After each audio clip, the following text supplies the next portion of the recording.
Janasena party ఎమ్మెల్యేలంతా అవినీతి పరులేనట. ఏ ఒక్కరూ నిజాయితీ పరులు కాదట. అందరి జాతకాలు డిప్యూటీ సీఎం పవన్ కళ్యాణ్ దగ్గర ఉన్నాయట. స్వయంగా పార్టీ అధినేత deputy CM Pawan Kalyan party సమావేశంలో ఈ విషయం చెప్పారు. తాను ఎమ్మెల్యేలపై సర్వే చేయిస్తే ఈ విషయాలు తెలిసాయని పవన్ ప్రకటించారు.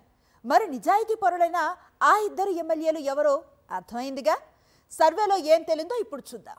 విశాఖ నగరంలో జనసేన పార్టీ రాష్ట్ర స్థాయి సమావేశాలు జరుగుతున్నాయి. తొలి రోజు సమావేశంలో పార్టీ ఎమ్మెల్యేలతో జనసేన అధినేత పవన్ కళ్యాణ్ సమావేశమయ్యారు.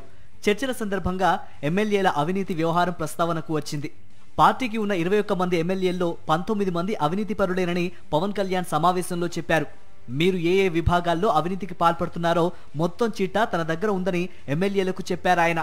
చాలా మంది ఎమ్మెల్యేలు అక్రమ మైనింగ్ కు పాల్పడుతున్నారని తనకు వచ్చిన నివేదికల్లో తేలిందని పవన్ వారికి చెప్పారు. వీరిలో ఉమ్మడి విశాఖ జిల్లాకు చెందిన ఎమ్మెల్యేలు మొదటి వరుసలో ఉన్నారని పవన్ పేర్కొన్నట్లు పార్టీ వర్గాలు చెబుతున్నాయి. ప్రతి పనికి డబ్బులు వసూలు చేస్తున్నట్లు, చివరికి సొంత పార్టీ వారి దగ్గర కూడా చిన్న చిన్న పనులకు వసూలు చేస్తున్నట్లు తనకు తెలుసునన్నారు.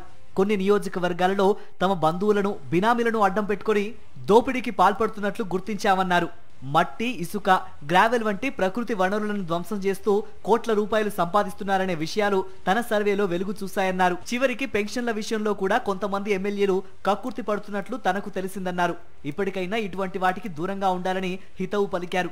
పార్టీ ఎమ్మెల్యేలు క్యాడర్కు అందుబాటులో ఉండడం లేదని, సొంత పనులు, వ్యాపారాల్లో సంపాదించడం మీద దృష్టి సాధించారని పవన్ ప్రస్తావించినట్లు సమాచారం. ఇకపై ఎమ్మెల్యేల పనితీరు ఆధారంగా ర్యాంకులు కూడా ఇస్తానని పవన్ స్పష్టం చేసినట్లు జనసేన నేతలు పేర్కొంటున్నారు. పవన్ కళ్యాణ్ చేయించారని చెబుతున్న సర్వేపై జనసేన ఎమ్మెల్యేలు అసంతృప్తి వ్యక్తం చేస్తున్నారు.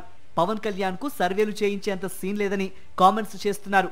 ఇటీవలి కాలంలో చంద్రబాబు రాష్ట్ర వ్యాప్తంగా అన్ని నియోజకవర్గాల్లోనూ సర్వే చేయించారని గుర్తు చేస్తున్నారు. టీడీపీ విస్తృత సమావేశంలో చంద్రబాబు కూడా అవినీతి గురించి టీడీపీ ఎమ్మెల్యేలను ఇదే తరహాలో హెచ్చరించిన విషయాన్ని గుర్తు చేసుకుంటున్నారు. టీడీపీ ఎమ్మెల్యేలకు పనితీరు ఆధారంగా ర్యాంకులు ఇస్తారని చంద్రబాబు కూడా ప్రకటించారు. టీడీపీ సమావేశంలో చంద్రబాబు ఎమ్మెల్యేలను ఉద్దేశించి ఏం చెప్పారో ఇప్పుడు పవన్ కూడా తన పార్టీ ఎమ్మెల్యేలను ఉద్దేశించి అవే ఆరోపణలు చేస్తున్నారని అసంతృప్తి వ్యక్తం చేస్తున్నారు.